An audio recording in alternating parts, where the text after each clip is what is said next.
አርዕስተ ዜና የአብዱላህ ኢብኑ መክቱም የቁርአን ማህበር የምክክር መርሃ ግብር አካሄደ። ኢትዮጵያን የጨረር ህክምና ተደራሽነትን ማስፋት የሚያስችሉ ተግባራት እያከናወነች መሆኑ ተነገረ።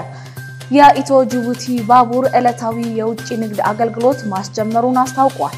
በቶጎ ዋና ከተማ ሎሜ በቅርብ በተቀሰቀሰው ጸረ መንግስት ተቃውሞ ቢያንስ 7 ሰዎች መገደላቸው ተሰማ። እስራኤል በጋዛ ሰርጥ ከ50 በላይ ጥቃቶችን ፈጸመች። አሰላሙ አለይኩም ወራህመቱላሂ ወበረካቱ የተከበራችሁ ተመልካቾቻችን የነጃሺ መረጃችን ጀምሯል። ከመረጃዎቹ ጋር ኢማም መሐመድ ነኝ። ቀዳሚ ወዳደረግነው መረጃ ስናመራ የአብዱላህ ኢብኑ መክቱም የቁርአን ማህበር የምክክር መርሃ ግብር አካሄደ። አብዱላህ ኢብኑ መክቱም የቁርአን ማህበር በአይነ በሲር ለሆኑ ሙስሊም እስላማዊ ዕውቀት እንዲያገኙ ለማስቻል የተመሰረተ ማህበር ነው። ማህበሩ አሁን ላይ በስፋት እየሰራባቸው ባለው ዲናዊና አካዳሚያዊ ትምህርት የተመለከተ ከማህበራዊ ሚዲያ ተጽዕኖ ፈጣሪዎች ጋር ምክክር አድርጓል። በምክክሩ ላይ ማህበሩ እስካሁን የሰራቸውን ስራዎችና ያጋጠሙትን ተግዳሮቶች በተመለከተ በማህበሩ ላይ ለተገኙ እንግዶች ገለጻም አድርጓል። በሀገራችን የሚገኙ ሙስሊም አይነ በሲሮች ዲናዊ አካዳሚያዊ ዕውቀት በተሟላ መልኩ እንዲያገኙ ማህበሩ በርካታ ጥረቶችን እያደረገ መሆኑን በእለቱ ተናግሯል። ማህበሩ በርካታ አይነ በሲር የሆኑ ተማሪዎችን በአዳሪ ዲናዊና አካዳሚያዊ ትምህርት እያስተማረ መሆኑን ተገልጿል። የአብዱላህ ኢብኑ መክቱም የቁርአን ማህበር ሲያስተምራቸው የነበሩ ተማሪዎች በቅርቡ እንደሚያስመርቅና በቀጣይም ብዛት ያላቸው ተማሪዎችን ተቀብሎ እንደሚያስተምርም ገልጿል። ማህበሩ ከዚህ በፊት የሚሰራቸውን ስራዎች ለማስፋፋትና ለማሳደግ ራዕይ እንዳነገበ ገልጾ ህዝበ ሙስሊሙ በሚችለው አቅም ከጎኑ መሆኑን ሊያግዘው እንደሚገባ መልእክትም አስተላልፏል። ኢትዮጵያ የጨረር ህክምና ተደራሽነትን ማስፋት የሚያስችሉ ተግባራትን እያከናወነች መሆኑ ተነገረ። ኢትዮጵያ የካንሰር ምርመራን ጨምሮ የጨረር ህክምና ተደራሽነትን ማስፋት የሚያስችሉ ተግባራትን እያከናወነች መሆኑን ምክትል ጠቅላይ ሚኒስትር ተመስገን ጥሩነህ ገለጹ። የጤና ሚኒስቴር ከዓለም አቀፍ አቶሚክ ኢነርጂ ኤጀንሲ ጋር በመተባበር የተስፋ ጨረሮች በሚል መሪ ሐሳብ ያዘጋጀውን አቶሚክ ኢነርጂ በጤና ዘርፍ ባለው ጠቀሜታ ዙሪያ የሚመክር ዓለም አቀፍ ጉባኤ በአፍሪካ ህብረት የመሰብሰቢያ አዳራሽ መካሄድም ጀምሯል። በመድረኩ ምክትል ጠቅላይ ሚኒስትር ተመስገን ጥሩነህ፣ የዓለም አቀፍ አቶሚክ ኢነርጂ ኤጀንሲ ዳይሬክተር ጀነራል ራፋኤል ግሮሲ፣ ሚኒስትሮች፣ አምባሳደሮች፣ የዓለም አቀፍ ተቋማት ተወካዮችና ባለድርሻ አካላትም ታድመዋል። ምክትል ጠቅላይ ሚኒስትር ተመስገን ጥሩነህ በዚህ ወቅት የዓለም የጤና አውድ እየተቀየረ መሆኑን ጠቅሰው ኢትዮጵያም ተለዋጭ ሁኔታዎችን ታሳቢ ያደረገ የጤና ስርዓት እያነገበች ነው ብለዋል። ባለፉት ዓመታት በጤና ኤክስቴንሽን አማካኝነት በተሰሩ ስራ የበርካቶችን ጤና አጠባበቅ ማሻሻል መቻሉን ገልጸዋል። በርካታ የጤና ባለሙያዎች ስልጠና አገልግሎት እየሰጡ ነው ያሉት ምክትል ጠቅላይ ሚኒስትሩ በሁሉም አካባቢዎች የጤና አገልግሎት በጥራት ተደራሽ የሚያደርግ ጉዞ ተጠናክሮ ይቀጥላል ነው ያሉት። ኢትዮጵያ የካንሰር ምርመራ የጨረር ህክምና ተደራሽነትን ማስፋት የሚያስችሉ ተግባራትን እያከናወነች እንደምትገኝ በማንሳት ለዚህም ዘመኑ የዋጁ ቴክኖሎጂዎችን በመጠቀም መጀመሯን ጠቁመዋል። የጨረር ህክምና በጥንቃቄና በኃላፊነት ጥቅም ላይ መዋሉን ለማረጋገጥ ጠንካራ የቁጥጥር ስራ መዘርጋቱንም አመላክቷል። የኒውክሌር ኢነርጂን ለጤና አገልግሎት በማዋል የጨረር ህክምናን ማስፋፋት የካንሰር በሽታን በፍጥነት በምርመራ መለየት የሰዎችን ህይወት ለመታደግ ትልቅ አስተዋጽኦ እንዳለው ነው የተገለጸው። ምክትል ጠቅላይ ሚኒስትር አያይዘው የአረንጓዴ አሻራ መርሃ ግብር የህብረተሰቡን ጤና በማሻሻል ንቁ ጤናማ አኗኗር እያጎለበተ መሆኑን ማንሳታቸውን ኢዜአ ዘግቧል። የዓለም አቀፍ አቶሚክ ኢነርጂ የኒውክሌር ኢነርጂ ለሰላማዊ አገልግሎት በተለይም ለጤናው ዘርፍ ጥቅም ላይ ለማዋል የሚያደርጋቸውን ድጋፎች የሚያበረታቱ መሆናቸውን ጠቅሰዋል። የልማት አጋሮችና መንግስት ከፈንድ ባሻገር የዓለም ጤና ውጤት ፈጣሪዎች በመሆን የትብብር አድማሳቸውን ከፍ እንዲያደርጉ ጥሪም አቅርበዋል።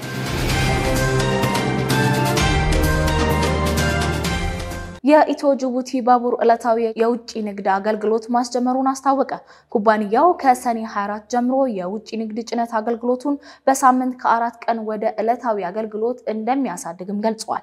የኤክስፖርት ፍላጎት እየጨመረ መምጣቱን ነጋዴዎችን በተሻለ ሁኔታ ለመደገፍ የአገልግሎት ቅልጥፍና እያሳደገ ነው። አሁንም ምርቶቹ በየቀኑ መላክ ትችላላችሁ ሲል የኩባንያው ስራ አስፈጻሚ ታከለ ኡማ በማህበራዊ ትስስር ገጻቸው አስነብበዋል። ኩባንያው የቡና የእህልና የሌሎች ምርቶችን የውጭ ንግድ ለማሳለጥ ከ106 የ20 ጫማ ኮንቴነሮች ከጅቡቲ ወደ እንዶዴ ጭነት ግቢ ማዘዋወሩን ቀደም ሲል ማስታወቁም ይታወሳል። በአፍሪካ የወባ በሽታ ለመከላከል በአርቲፊሻል ኢንተለጀንስ የታገዙ ሰው አልባ ድሮኖች ጥቅም ላይ እየዋሉ ነው ተባለ። እንደ ቢዝነስ አፍሪካ ዘገባ በአርቲፊሻል ኢንተለጀንስ የታገዙ ድሮኖች በአፍሪካ የወባ በሽታ ስርጭት ለመግታት የወባ ትንኝ መራቢያ ቦታዎች ኢላማ አድርገው የመከላከል ስራ እየሰሩ እንደሆነ ተገልጿል። በአርቲፊሻል ኢንተለጀንስ የሚመሩት ሰው አልባ ድሮኖች ወጪን በመቆጠብ የወባ በሽታ መራቢያ ቦታዎችን በመለየት የመከላከል ስራ እያገዙ እንደሆነም ተገልጿል። በጋራ ስራ ላይ የዋሉ ቴክኖሎጂ ውጤታማ ሆኗል።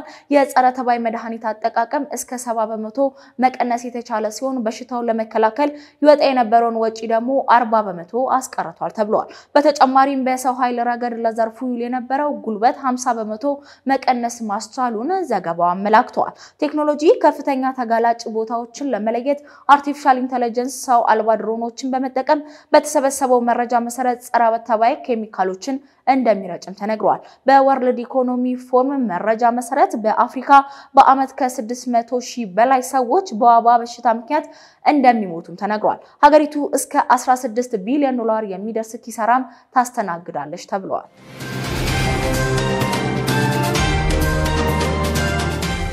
ወደ ውጪ መረጃችን ስናመራ በቶጎ ዋና ከተማ ሎሜ በቅርብ በተቀሰቀሰው ጸረ መንግስት ተቃውሞ ቢያንስ 7 ሰዎች ተገደሉ፣ በርካቶች ቆስለዋል ሲል የሲቪክ ቡድኖች ባወጣው መረጃ አስታውቋል። የተቃውሞ ሰልፍ የተቀሰቀሰው የቶጎ ፕሬዝዳንት የረጅም ጊዜ ስልጣን ቆይታ ሊያጠናክሩ የሚችሉ የቅርብ ጊዜ የህገ መንግስት ማሻሻያዎች ከተደረገ በኋላ መሆኑም ተዘግቧል። ይህንን የመንግስት ማሻሻያ ተቃውሞ የወጡ ዜጎች ላይ በጸጥታ ኃይሎች የሚፈጸመው የመብት ጥሰት የሚያሳዩ ምስሎችም ተሰራጭተዋል። በዚህም የመንግስት ተቃውሞ ሳቢያ በምዕራብ አፍሪካ ሀገር የኢንተርኔት አገልግሎት ተቋርጧል ተብሏል። የሲቪል ማህበረሰብና ቡድኖች የማህበራዊ ሚዲያ ተጽዕኖ ፈጣሪዎችም መንግስት በዚህ ወር መጀመሪያ ያወጣውን አዋጅ ተከትሎ ተከታታይ ሰላማዊ ሰልፎች ጠርቶ እንደነበርም ተናግሯል።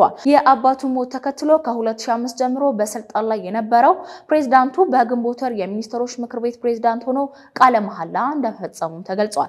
ይህንን የስልጣን ላይ ቆይታቸው ለማራዘም አዲስ የሆነ የህገ መንግስት ማሻሻያ አድርጓልም ተብሏል። ይህ የፕሬዝዳንቱ ድርጊት ያበሳጫቸው ህዝቦች በከተማው ተቃውሟቸውን ሲያሰሙ ከፖሊስ አካላት ጋር በመጋጨት በትንሹ 7 ሰዎች ሲሞቱ በርካቶች ደግሞ ቆስሏል ሲል አፍሪካ ኒውስ ዘግቧል። በሱዳን ጦርነት የተፈናቀሉ በሚሊዮኖች የሚቆጠሩ ሰዎች ለአስከፊ የምግብ እጥረት መዳረጋቸውን የዓለም የምግብ ፕሮግራም አስታወቀ። የተባበሩት መንግስታት የዓለም የምግብ ፕሮግራም በዛሬው ዕለት እንዳስታወቀው ከሆነ በአሁን ሰዓት ያለው ገንዘብ በእጅጉ እየተሟጠጠ ስለሆነ በጥቂት ወራት ውስጥ ምናልባትም ስራው ሊያቆም ይችላል ተብሏል። ዝርዝር መረጃውን ዙበይዳ ሐሰን አዘጋጅተዋለች። በሱዳን በጦርነት የተፈናቀሉ በሚሊዮን የሚቆጠሩ ሰዎች ለምግብ እርዳታ የሚሰጠው ገንዘብ እየቀነሰ መምጣቱ ወደ ከፋ ቀውስ ውስጥ ሊገቡ እንደሚችሉ የመንግስታቱ ድርጅት የዓለም የምግብ ፕሮግራም በዛሬው ዕለት አስጠንቅቋል። በፈረንጆቹ ኤፕሪል 2023 ጀምሮ በሱዳን ጦርና በፓርላሜንታል ፈጣን ድጋፍ ሰጪ ኃይሎች መካከል ተቀስቅሶ በነበረው ጦርነት በዓለም ላይ ትልቁ የመፈናቀል ቀውስ ተፈጥሮ ከ10 ሚሊዮን በላይ ሰዎች በሀገር ውስጥ እንዲፈናቀሉም ሆኗል። ሌሎች 4 ሚሊዮን ሰዎች ደግሞ ድንበር ጥሰው በተለያዩ የአፍሪካ ጎረቤቶቻቸው እንዲሰደዱም ተገደዋል። ይህ በከፍተኛ የምግብ ዋስትና እጦትና ተከታታይ የሆነ ግጭት ቀጠናውን ለከፋ ችግር ዳርጓል ሲሉ የሱዳን ቀጠናዊ ቀውስ የአደጋ ጊዜ አስተባባሪ ሻው ሂውዝ ተናግረዋል። የተባበሩት መንግስታት ድርጅት ለሱዳን ያለው የሰብአዊ ምላሽ 14.4% ብቻ የገንዘብ ድጋፍ መደረጉ በቂ አይደለም፣ ተደራሽ መሆንም አልተቻለም ሲሉም ተናግረዋል። ይህ አስቸኳይ የሆነ እርዳታ ለሚያስፈልጋቸው ሱዳናውያን ከዓለም አቀፍ ለጋሾች የገንዘብ እርዳታ ለማሰባሰብ በዚህ ሳምንት በስፔን የተባበሩት መንግስታት ኮንፈረንስ አድርጎ እንደነበረም ይታወሳል። የዓለም የምግብ ፕሮግራም በግብጽ፣ በኢትዮጵያ፣ በሊቢያና በመካከለኛው አፍሪካ ሪፐብሊክ ለሚገኙ የሱዳን ስደተኞች የሚሰጠውን ድጋፍ እየተሟጠጠ በመምጣቱ በሚቀጥሉት ወራት እርዳታውን ሊያቆም እንደሚችል ማስጠንቀቋል። ሱዳንን ለቀው ወደ 1.5 ሚሊዮን የሚጠጉ ሰዎች በመታስተናግደው ግብጽ 85000 ስደተኞች የሚሰጠው የምግብ እርዳታ ቀደም ሲል ይደገፍ ከነበረው 36% አስቀድሞ ተቋርጦ እንደነበረም ተዘግቧል። በኡጋንዳና በደቡብ ሱዳን በሚገኙ የስደተኞች ማስተናገጃ ማዕከላት ውስጥ የሚገኙ ሱዳናውያን ለከፍተኛ የተመጣጠነ ምግብ እጥረት መዳረጋቸውንም አስታውቀው ምናልባትም እስከ ነሐሴ 2025 አዲስ ገንዘብ ካልተገኘ አጠቃላይ እርዳታው ሊቆም እንደሚችልም የዓለም የምግብ ፕሮግራም ስጋቱን ገልጿል። የሱዳን ዜጎች ህይወታቸውን ለማዳን እየተሰደዱ ነው። አሁንም በሌሎች የድንበር አካባቢዎች ተጨማሪ ረሃብ፣ ተስፋ መቁረጥና ውስን ሀብት እየተጋለጡ ይገኛሉ ተብሏል። የዓለም የምግብ ፕሮግራም በሱዳን ውስጥ የሚያደርገውን እንቅስቃሴ በማሳደጉ በወር ከ4 ሚሊዮን በላይ ሰዎችን ማዳረስ ቢችልም ነገር ግን በአገሪቱ ውስጥ ለሚካሄደው የነፍስ አድን ስራ ተጨማሪ $575 ሚሊዮን እንደሚያስፈልገው አስታውቋል። የሰብአዊ ድጋፍ መደረጉ ብቻውን ግጭቶችንና የግዳጅ መፈናቀሎችን አያስቀርም። ፖለቲካዊና ዓለም አቀፋዊ ዲፕሎማሲዎች እርምጃዎቻቸውን ሀገሪቱን ወደ ሰላምና መረጋጋት እንዲመልስ ለማድረግ ጥረቶቻቸውን መቀጠል እንዳለባቸው አረብ ኒውስና ሱዳን ትሪቢዩን ዘግበውታል።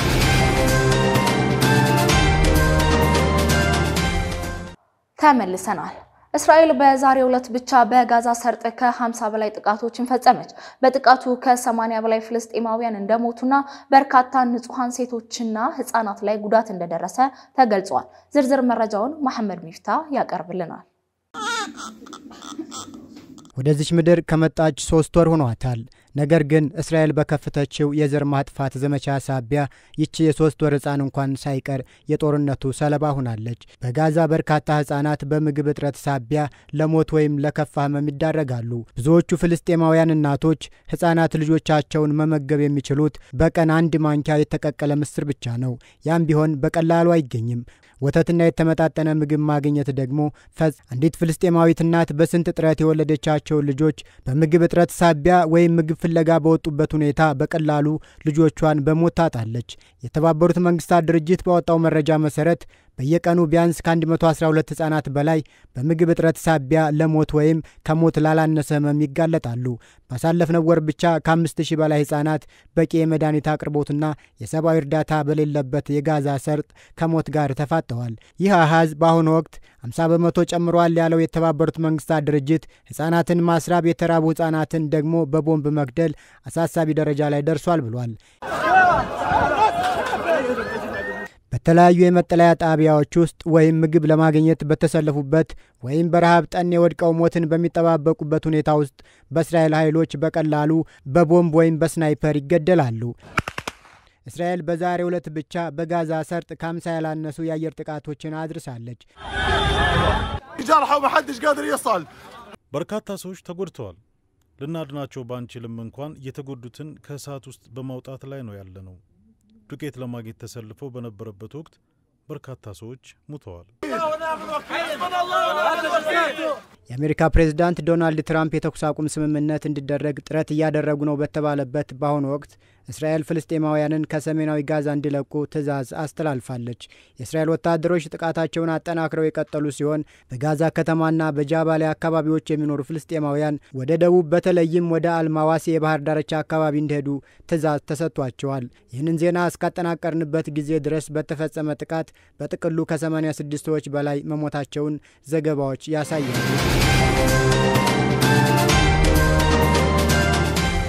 አሜሪካ ከኢራን ጋር ለንግግር ለመቀመጥ ተጨማሪ ጥቃት የመፈጸም ሐሳብ መተው እንዳለባት የሀገሪቱ ሚኒስተር ተናገሩ።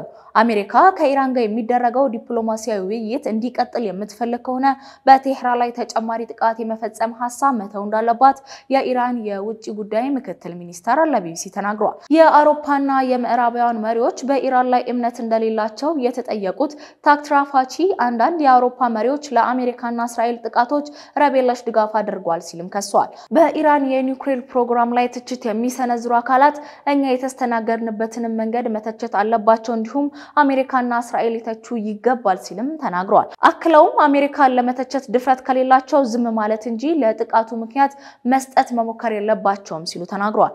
የእስራኤል ጠቅላይ ሚኒስትር ኔታንያሁ የኢራናውያን ሃይማኖታዊና የሐሜኒን አገዛዝ ለማስወገድ ለነጻነታቸው እንዲነሱ ጥሪ ቀርቦ እንደነበር ለተነሳላቸው ጥያቄ ታክትራፋቺ ይህንን እንደማይፈጠርና ሐሳቡን ከንቱ ጥረት መሆኑን አጥብቀው ተናግረዋል። ምንም እንኳን አንዳንድ ኢራናውያን በመንግስት የተወሱ እርምጃዎች ላይ ትችት ሊኖራቸው ቢችልም የውጭ ወራሪነት ሲመጣ ግን እነሱን ለመቋቋም አንድ እንደሚሆኑ አያይዘው ገልጿል። ምክትል የውጭ ጉዳይ ሚኒስተሩ ከእስራኤል ጋር የተደረገው የተኩስ አቁም ዘላቂ መሆኑ አለመሆኑ በደንብ ግልጽ አይደለም ሲሉ ተደምጠዋል።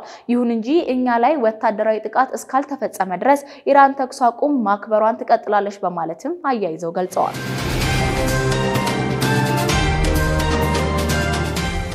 ትራምፕ በቲክቶክ የሚገዙ የአሜሪካ ባለሀብቶችን ማግኘታቸውን ገለጹ።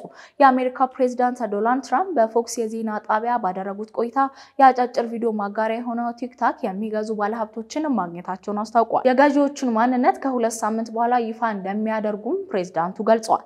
ንግግሩ አሁን ላይ እየተደረገ መሆኑን ከቻይና ፍቃድ እንደሚያስፈልግ የገለጹት ፕሬዝዳንት ትራምፕ የቻይናው ፕሬዝዳንት ያደርጉታል ብዬ ተስፋ አደርጋለሁም ብለዋል። ባለፈው ዓመት በባይትዳንስ የተሰኘ የቻይና ኩባንያ የቲክቶክ መተግበሪያ ለአሜሪካዊ ባለሀብት የማይሸጥ ከሆነ እንዲዘጋ መወሰኑም ይታወሳል። ሆኖም የአሜሪካ ፕሬዝዳንት ዶናልድ ትራምፕ ለሁለተኛ ጊዜ ወደ ስልጣን በመጡበት ጊዜ ሊዘጋ የነበረውን ቲክቶክ በ3 ወር አራዝመው ለአሜሪካዊ ድርጅት እንዲሸጥ ጥሪ አቅርበው ነበር። አሁን ላይ ገዢ እንደተገኘና ንግግር ላይ መሆናቸውን የገለጹት ፕሬዝዳንቱ በሚቀጥለው ሳምንት የገዢዎችን ማንነት በይፋ እንደሚያሳውቁም ጠቅሰዋል። ፕሬዝዳንት ትራምፕ በቅርቡ ቲክቶክ ለተጨማሪ 90 ቀናት በሀገረ አሜሪካ እንዲሰራ መፍቀዳቸው የሚታወስ ነው። በመጨረሻም ታሪክ ለትውስታ እናደርሳችኋለን። በዛሬው ዕለት ታሪክ ለትውስታ በኢትዮጵያ ታሪክ ውስጥ ለመጀመሪያ ጊዜ የሙስሊም በዓላት በአደባባይ እንዲከበር የተደረጉትን ታሪክ እናስታውሳችኋለን። መረጃውን ዙበይዳ ሐሰን አዘጋጅተዋለች።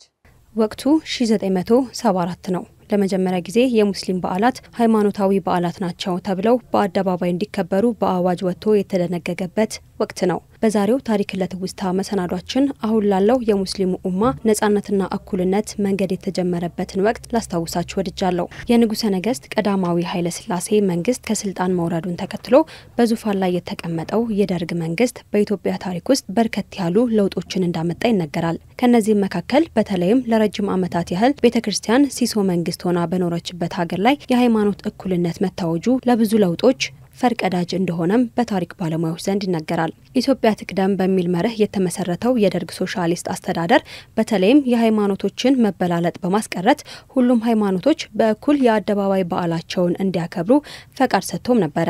በዚህም ወቅት የሃይማኖትና የባህል አድሎዎችን ተወግዶ የመንግስት አስተዳደር ህገ መንግስት ከሃይማኖት የተገለለ ወይም ሴኩላር አመራር እንዲኖር ለማድረግም ሞክሮ እንደነበረም ታሪክ ያውሳል። በ1974 የተደነገገው የሃይማኖታዊ በዓላት እንዲከበሩ የሚፈቅደው አዋጅ ሙስሊሙ ማህበረሰብ ያስደሰተ ቢሆንም ነገር ግን ሌሎች በርከት ያሉ መስተካከል ያለባቸው አስተዳደርና የመስጂድ ጥያቄዎችን እንዲነሱ መንስኤ ሊሆንም ችሎ እንደነበር ይነገራል።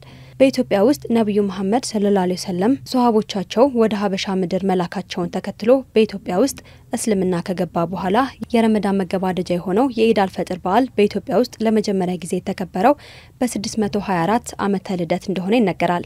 ይህ የሆነው ነብዩ መሐመድ ሂጅራ ከመካ ወደ መዲና በተሰደዱበት በሁለተኛው ዓመት ላይ እንደሆነም የታሪክ መዛግብት ያወሳሉ። በዚህም ለረጅም ዓመታት በኢትዮጵያ ውስጥ ሲስፋፋ የኖረው እስልምና በየጊዜው በሚተካኩ መንግስታት ገደብ ሲደረግበትም ቆይቷል። የ1947 አዋጅ ለረጅም ዓመታት የቆየውን የሙስሊም ነጻነትንና እኩልነትን በስፋት እንዲጠየቅ በማድረግ ለመጅሊስ መቋቋም፣ ለመስጂዶች መስፋፋትና የእስልምና አስተምሮት መስፋፋት መንስኤ ሊሆን እንደቻለም የታሪክ ምሁራን ይናገራሉ።